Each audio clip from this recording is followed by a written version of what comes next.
नमस्कार, मी रश्मी. आपण पाहत आहात जनादेश वृत्तवाहिनी.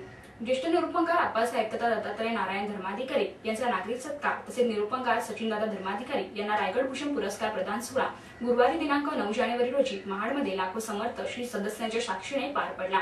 महाड औद्योगिक वसाहतीच्या विस्तारित परिसरात झालेल्या या समारंभाला शिवसेना पक्षप्रमुख उद्धव ठाकरे आणि विविध मान्यवरांसह सुमारे 18 लाखाहून अधिक श्री सदस्यांनी हजेरी लावली होती. पाहूया या नयनरम्य सोहळ्याचे विशेष वृत्त जनादेश वृत्तवाहिनीच्या दर्शकांकरिता. आपण पाहत असलेला हा जनसमुदाय कोणा राजकीय कार्यक्रमात जमलेला नसून तो जमला आहे मनुष्यातील मनुष्यास घडवण्याचे कार्य करणाऱ्या ज्येष्ठ निरूपणकार आदरणीय तीर्थस्वरूप आप्पासाहेब धर्माधिकारी आणि सचिनदादा धर्माधिकारी यांच्या सत्कार समारंभास.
पहिल्यांदा दीप प्रज्वलित होतो.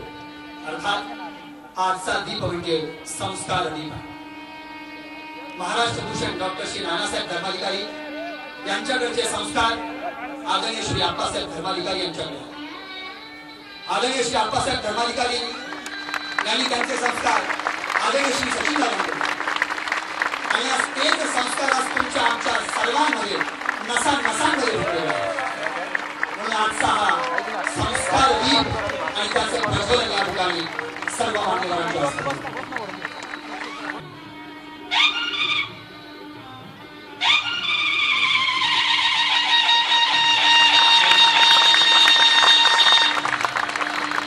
शिवसेना पक्षप्रमुख श्री उद्धवजी ठाकरे यांना विनंती आहे त्यांनी महाराष्ट्र भूषण डॉक्टर श्री नानासाहेब धर्माधिकारी यांच्या प्रतिमेला पुष्पहार घाला. शिवसेना पक्षप्रमुख श्री उद्धवजी साहेब या ठिकाणी नानासाहेबांच्या प्रतिमेला पुष्पहार अर्पण करतात.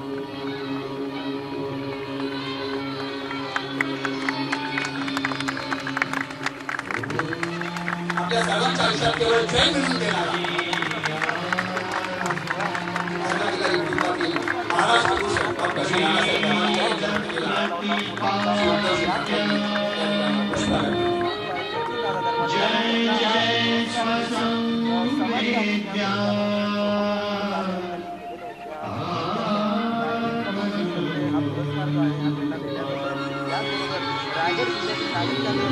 नागरिक सत्कार आप्पासाहेब धर्माधिकारी दत्तात्रय धर्माधिकारी यांच्याकडे करण्यात.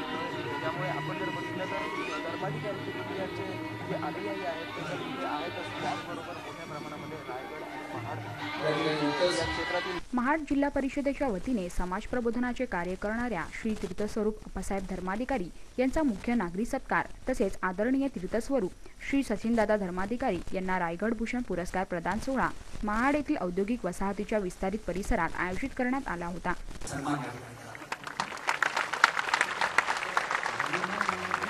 हा सन्मान आहे त्या नायकाचा, ज्यांनी आपल्या सर्वांसाठी आयुष्य अविरतपणे कष्ट करत शिजवत आपल्या सर्वांना या उत्तम शिकवणी शिकवली. साक्ष हा सोहळा हा मुख्य मागणी सन्मान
एक्स्ट्रा टेप घ्या ना कोणाकडून तरी.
महाड जिल्हा परिषदेच्या वतीने देण्यात आलेल्या रायगड भूषण पुरस्काराला सामोरे जाताना आदरणीय तीर्थस्वरूप श्री सचिनदादा धर्माधिकारी म्हणाले, हा पुरस्कार माझ्या एकट्याचा नव्हे, हा सर्व जमलेल्या धर्माधिकारी कुटुंबाचा आहे.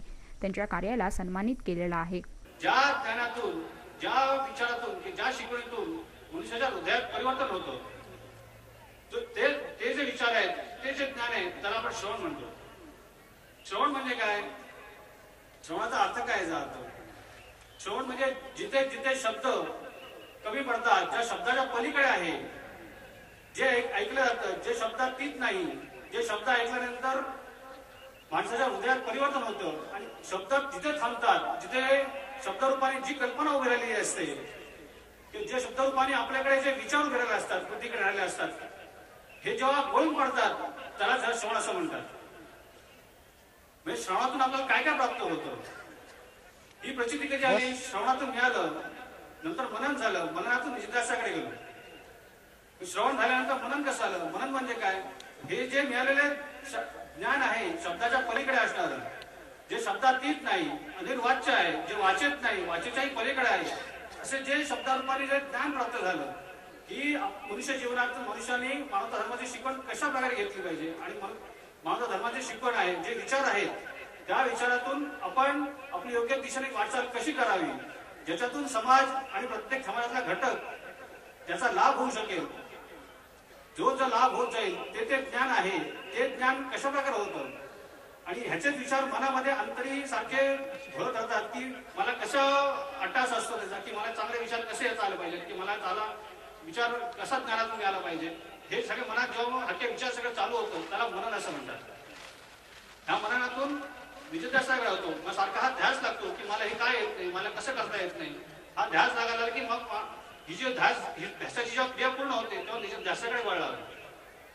पण ही जी क्रिया करण्यासाठी पहिलं काय करायला पाहिजे? पहिल्या समाजात पहिल्या नानासाहेबांनी आपल्याला काय दिलं, की अप्पासाहेबांनी आपल्याला काय दिलं, की आपल्याकडे जीवनाची बघण्याचा दृष्टिकोन सकारात्मक कसा राहिला पाहिजे, नकारात्मक विचार कसे झाले पाहिजे, म्हणजे यत्न कसा असला पाहिजे.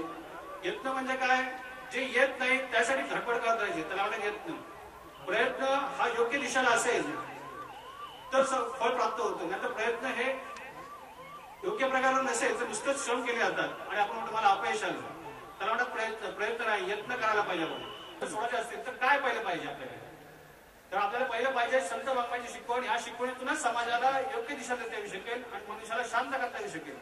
ज्यावेळेला आपण बैठकीला असल्यानंतर आपल्याकडे अनेक विचार असतात, सगळे विचार करून पडतात, ज्याची कल्पना आहे ते विचार करून पडतात. बुद्धीला असताना आपला दृष्टिकोन असतो तो किती कमी असतो, किती संकुचित विचारसरणीच आहे हे जेव्हा आपल्याला कळतं तेव्हा त्याला श्रवण झाले असं म्हणतो आपण, किंवा हे जे विचार गळून पडले म्हणजे श्रवण झाले आपल्याला. हा जो मला मिळाला पुरस्कार नसेल तो सगळ्यांना आपल्याला मिळालेला आहे. तो सगळ्यांच्या वतीने तो पुरस्कार आहे. मी अप्पासाहेबांच्या चरणी आणि आपण नानासाहेबांच्या चरणी नतमस्तक होऊन त्यांना अर्पण करतो.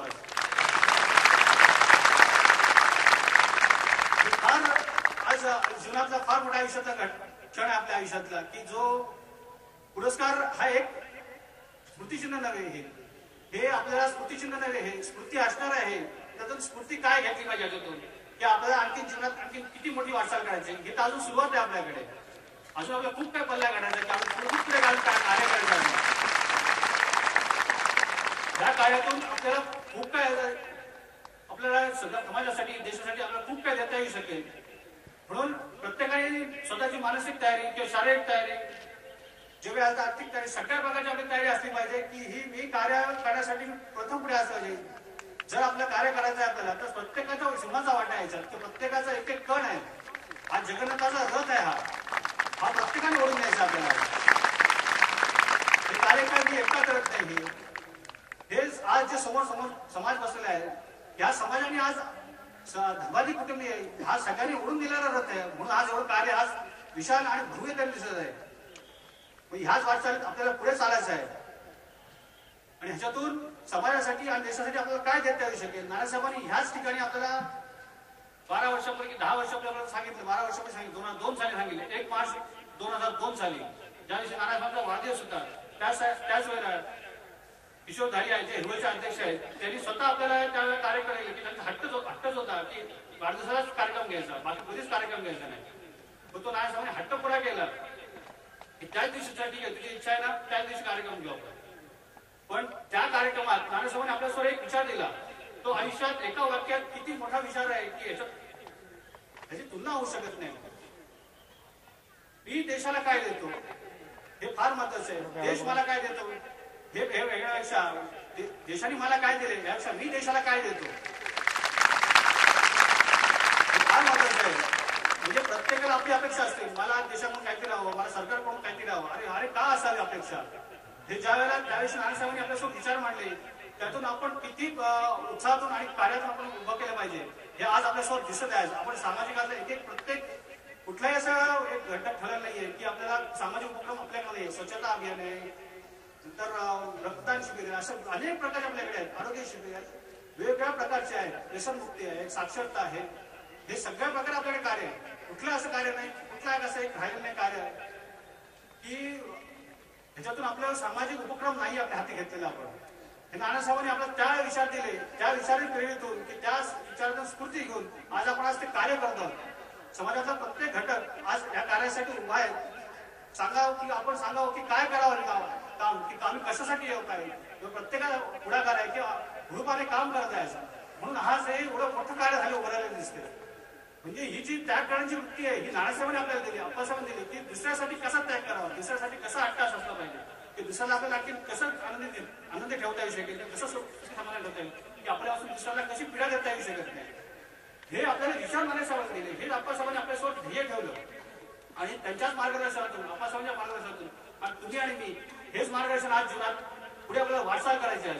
या वाटचालातून आपल्या समाजात काय आणखी चांगलं देता येऊ शकेल हेच आपल्याला द्यायचं आहे. आपल्याकडून काय देता येऊ शकेल, आपल्या कामातून व्यवसायातून वेळ काढून आपण प्रत्येक जण काय ना काहीतरी, प्रत्येकाला काय ना काहीतरी अडचणी असतात. पण प्रत्येक व्यक्ती याच्यातून म्हणतो की अरे आपल्यासाठी केलंय, मग आपण समाजासाठी कधी करणार, की देशासाठी कधी करणार. ही जी वृत्ती जागृत केली ही फार मोठी महत्वाची आहे. मग त्या एका वाक्यातून आपण प्रेरित होऊन ते स्फूर्ती घेऊन किती आज पुढे जायला पाहिजे आपल्याला. हीच वाटचाल आपण आज जीवनात पुढे करायची आपल्याला. म्हणून आज मी जे आज आपल्याला इथे जिल्हा परिषदेत सन्मानित करून, त्या कार्याला सन्मानित करून, हा मला मिळालेला पुरस्कार नव्हे, हा आपल्या कार्याला मिळालेला पुरस्कार आहे. आज पुरस्कार हा एका व्यक्तीचा नव्हे, जे पुरस्कार होत असतात ते एका व्यक्तीचे नव्हे, धर्माधिकारी कुटुंबीय यांचा पुरस्कार आहे हा. त्यांना आपल्या कार्याला सन्मानित केलेलं आहे. जे आपलं व्यक्ती जगण्यापेक्षा आपल्याला कार्य बोललं पाहिजे, हे फार महत्वाचं आहे. आपलं कार्य दिसलं पाहिजे समाजात. आपल्या समाजात कार्य कसं दिसलं पाहिजे, जे जे उपक्रम राबवते सामाजिक उपक्रम, ह्या उपक्रमातून आपण समाजाला कसं परोपकार वृत्ती कशी जागृत झाली पाहिजे, की आपण देण्याची वृत्ती असली पाहिजे, मागण्याची वृत्ती नसावी. तर तीच त्याला त्याग असं म्हटलं जातं. जी देण्याची वृत्ती पाहिजे, घेण्याची वृत्ती नसावी. अपेक्षा कुठलीच असते का म्हणे, त्याला त्याग म्हटलं पाहिजे. ही जी त्यागाची वृत्ती आहे, हे मूर्तिमंत उदाहरण डॉक्टर नानासाहेब धर्माधिकारी आणि अप्पासाहेब धर्माधिकारी हेच आपल्यासमोर मूर्तिमंत उदाहरण आणि हेच आपल्यासमोर आदर्श आहे आपल्यासमोर. आणि त्यांचंच मार्गदर्शन करून आज जीवनात आपण पुढे वाटचाल करायची आपल्याला. करायची ना वाटचाल. म्हणून आज मी इथेच थांबतो. जय हिंद. ज्या ऐतिहासिक भूमीत समर्थांनी दासबोध ग्रंथाची निर्मिती केली, त्याच भूमीत त्यांचेच विचार समाजापुढे मांडून जनजागृतीचे कार्य करणाऱ्या अप्पासाहेब धर्माधिकारी यांचा सत्कार माझ्या हस्ते झाला, हे मी माझे परमभाग्य समजतो. हे वर्ष देशाचे भवितव्य घडवणारे वर्ष आहे, अशी प्रतिक्रिया यावेळी उद्धव ठाकरे यांनी दिली. गेल्या वर्षी कसंही गेलं असलं तरी 31 डिसेंबरला आणि नंतरचे 4-5 दिवस प्रत्येक जण आपापल्या परीने एकमेकाला हॅपी न्यू इयर करतो. पण आज मी स्वतःला भाग्यवान समजतो. आप्पासाहेब हे वर्ष हे केवळ एक राजकीय पक्ष म्हणून नव्हे, तर देशासाठी आणि महाराष्ट्रासाठी भवितव्य घडवणारं आणि बदलवणारं हे वर्ष.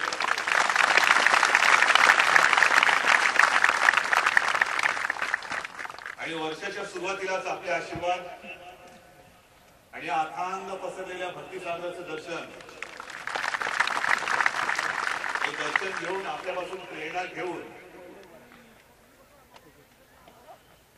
हे शिवधनुष्य मी पेळण्याचा प्रयत्न करतोय. अरे अमोल कोण बसला रे? ते पेळण्यासाठी जिद्दीने मी आणखी एक पाऊल पुढे टाकतोय.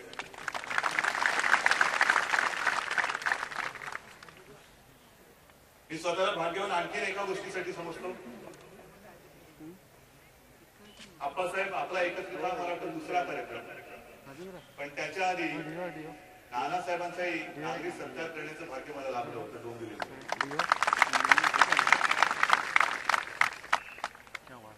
आणि असंच जसं आता आपण मला प्रेमाने आपल्या शेजारी बसवले, तसं त्या वेळेला नानासाहेबांनी मला बसवलं होतं.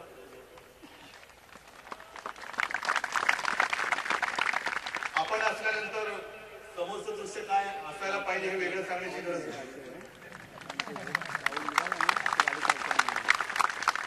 आणि असाच भक्तिसागर पसरला होता. मोजणारे मोजून किती मोजतील, मोज म्हणा बस मोज. तुझी बोट कमी पडते, डोकं चालणार ना तेवढी डोकी. आणि माणसं इकडे जमलेली आहे, ही जमवलेली गर्दी नाही.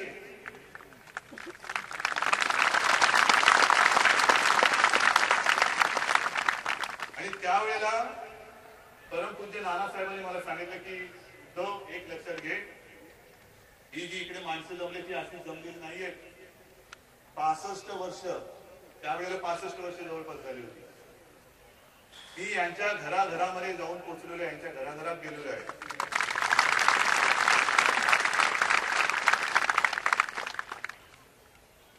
आणि मला असं वाटतं नानासाहेब काय, अप्पासाहेब काय, ते केवळ आपल्या घराघरात नाही, आपल्या हृदयामध्ये जाऊन बसले.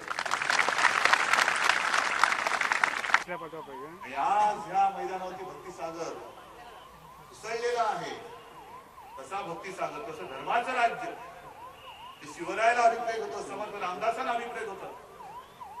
ते आणण्यासाठी मला वाटतं आम्ही तर कटिबद्ध आहोत.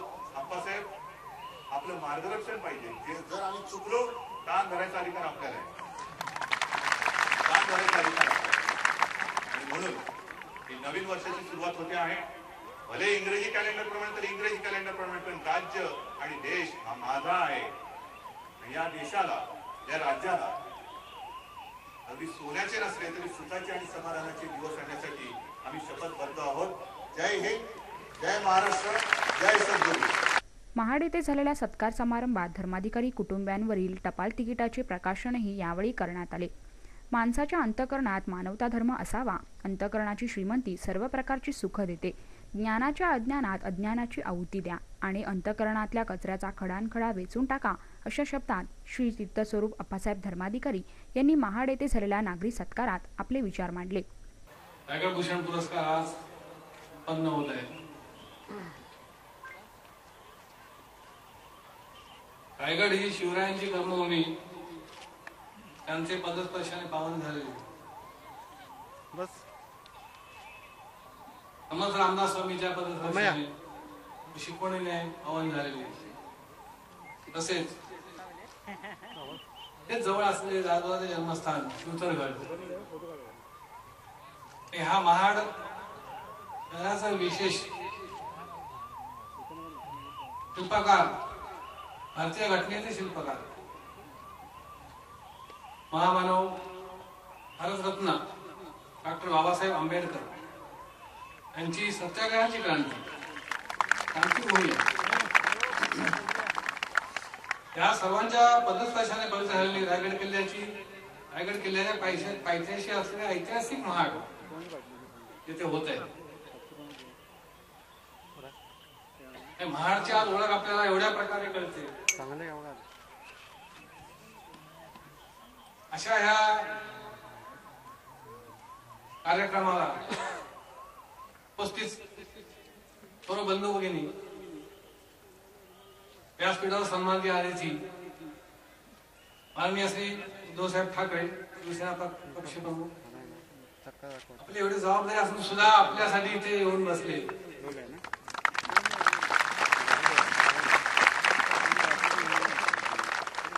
आज त्यांच्यावर जबाबदारी, पूर्ण देशाची जबाबदारी आहे, महाराष्ट्राची नाही, देशाची जबाबदारी त्यांच्यावर आहे. त्यांना समर्थाचं सामर्थ्य जरूर आहे.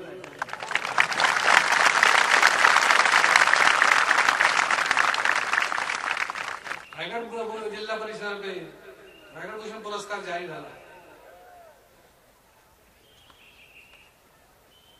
त्यावेळेला पूर्ण भारतामध्ये सगळ्याला आनंद झाला. कारण जे बैठकीला आहेत त्यांना मला झाला, आणि ज्या कार्याची माहिती किंवा कार्याची महती आहे ओळखतात त्यांनाही सर्वांना आनंद झाला. हे सर्व नानासाहेबांनी आज जवळ 70 वर्ष फार कष्ट केले म्हणून आज हे ऐश्वर्य उभं राहिलेलं आहे.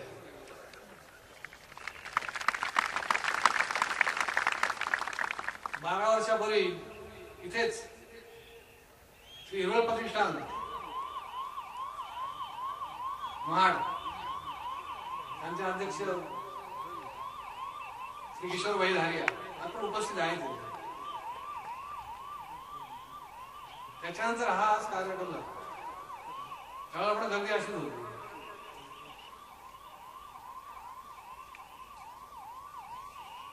हे सगळे कार्य करताना यावेळेला दासबोधाची सुरुवात नावाने लोकांना केली. ती संत वचनाची शिकवण मनुष्याला बाह्य स्वरूपाकडे न बघता अंतर्मुख करते आणि अंतरंग समृद्धीचा मार्ग दाखवते. याचं प्रत्यक्ष ज्वलंत उदाहरण समोर आपल्या उभं आहे. की आपण वेगळ्या प्रकारचे आपले अज्ञान होते. या अज्ञानाचा अर्थ काय, पुष्कळ प्रकार अज्ञान होतो. अज्ञानाची भूमिका पुढे सांगणार आहे मी काय काय.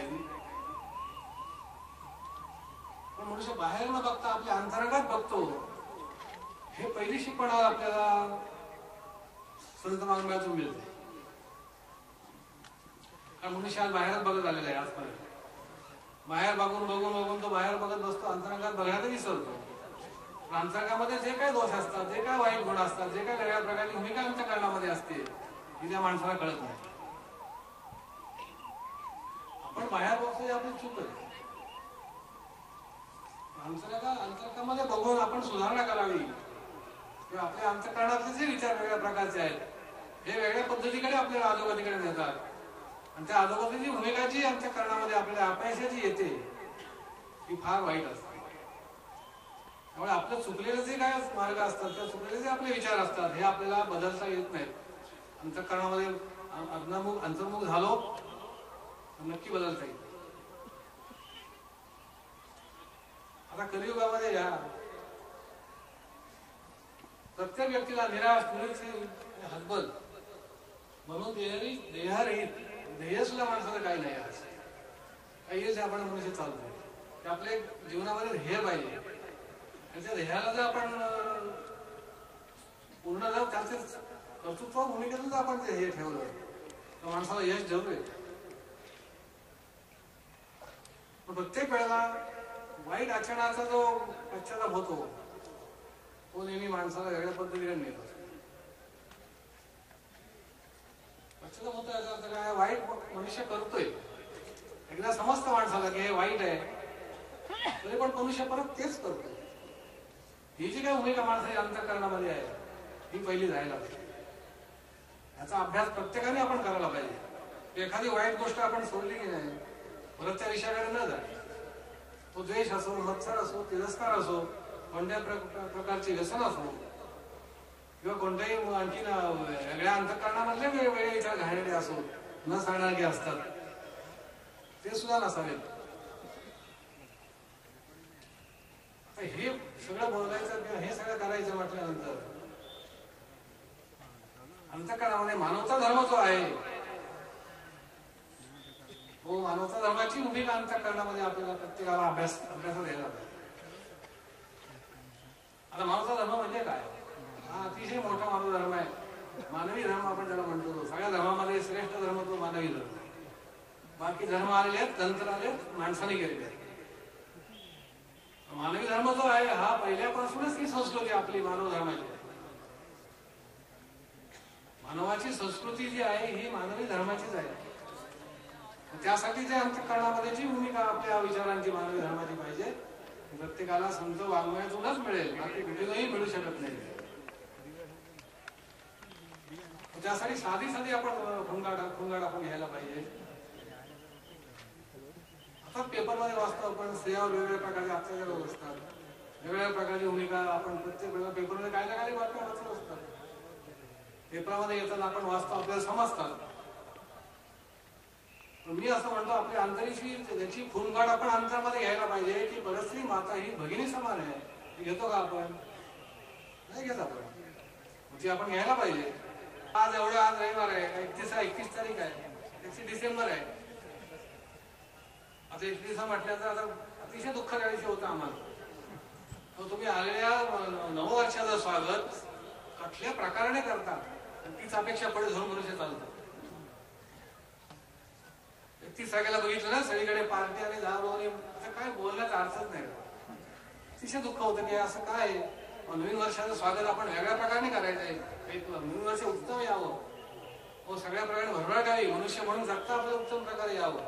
माणूस की धर्मामध्ये मानवी मनुष्य म्हणून आपलं जगता यावं हे कोणालाच कळत नाही. त्याच्यामुळे सगळ्या पोलिसांना त्रास सगळ्यांना त्रास सगळ्यांना त्रास आहे तुला काय वाटतं आम्ही बरोबर केले ते स्पष्ट बोलतो माफ करा तर बोलायची वेळ आली.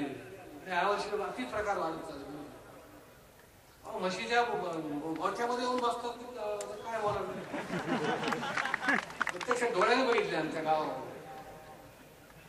तो म्हशीच्या गोठ्यामध्ये येऊन चालेल आम्हाला द्या जागा.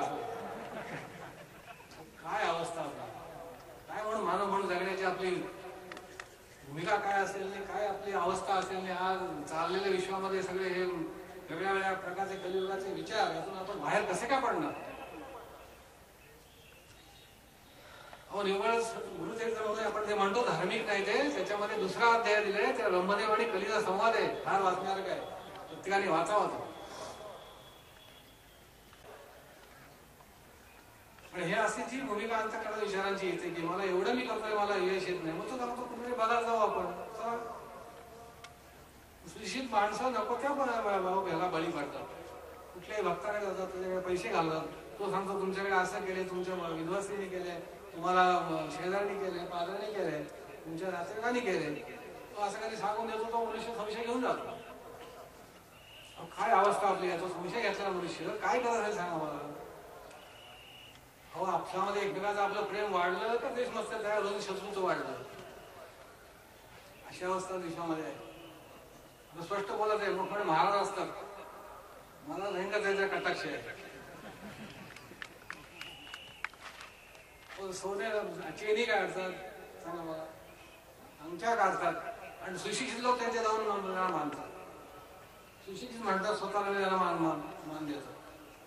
काय असं करतात? तुमचं स्वतःचा विचार अंतःकरणामध्ये शुद्ध करा, त्याप्रमाणे चाला ना. सोन्याची वस्तू करायला काय करावं लागतं? सोनं कुठून येतं जन्माला?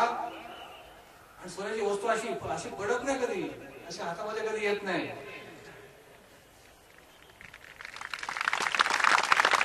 त्याला प्रत्यक्ष सोन्यासाठी लावावं लागतात, पेढीवर विकत घ्यावी लागते. पेढीचे कारागीर असतात, कलाकार असतात, ते घडवतात. त्यासाठी त्यांना मेहनत करावी लागते, मेहनतीला मोबदला पण द्यावा लागतो. अशी फुकट वस्तू येत नाही.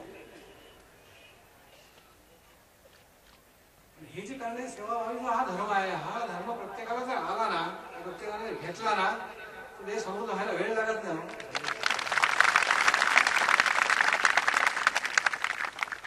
आता थोडं थोडं लोक जागृती यायला लागले लोकांची.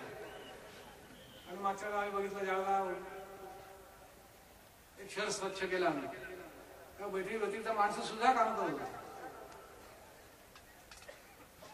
त्यांनी सुद्धा हातामध्ये झाडू घेऊन सुरुवात केली. म्हणजे आता काय हळूहळू येईल. काय सरकारने सगळं करावं असं आहे काय? आपण नाही करायला काय? आपण सुद्धा करायला पाहिजे.